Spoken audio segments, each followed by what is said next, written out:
l'âme sous-marine. Donc on a l'heure de vivre et de mirer la vie, et d'être une eau docile où le couchant s'enflamme, une eau candide où le matin se clarifie, comme si l'univers cessait au fil de l'âme. Ouais, c'est vrai que notre âme est pleine de reflets, arbres, visages, ciel, maquillant sa surface, et les astres y sont comme des feux follets, et tout ce que la vie à sa surface en chasse. Ouais, c'est vrai que notre âme au monde se fiance. Mais qu'est-ce de mirer la simple vie humaine, quand, dans ses profondeurs, s'ouvre un divin domaine, tout le royaume glauque de l'inconscience. Qui l'eût prévu sous cette calme nappe d'eau?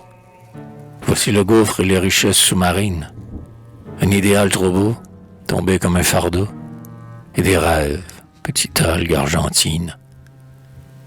Puis le corail des belles lèvres attendues, et par-delà des sables d'or, la grotte triste, un amour trop rêvé qui nulle part n'existe, et qu'on leurre en aimant quelque pâle statue.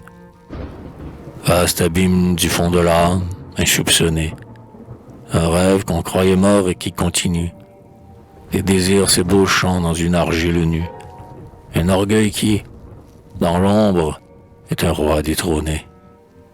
Prolongement sans fin de cette vie occulte, tout un pavoisement, toute une panoplie, une espérance un peu vague qui se déplie, un souvenir ouvrant sa fleur dans l'herbe inculte, puis des fièvres roulant leurs vagues de phosphore, comme si tout le clair de lune était en nous. Quels sont ces péchés noirs que moi-même j'ignore, et qui hantent mon âme avec de grands remous? Sombre trésor intérieur de mes pensées, royaume souterrain auquel enfin j'accède, et cette mer du fond de l'âme, immense et tiède, où sont des cris et des tendresses renoncées. Ah, c'est que l'âme sait d'elle-même et si peu, devant l'immensité de sa vie inconnue, sans même le soupçon d'être un abîme bleu, au fond duquel sa destinée est seule et nue.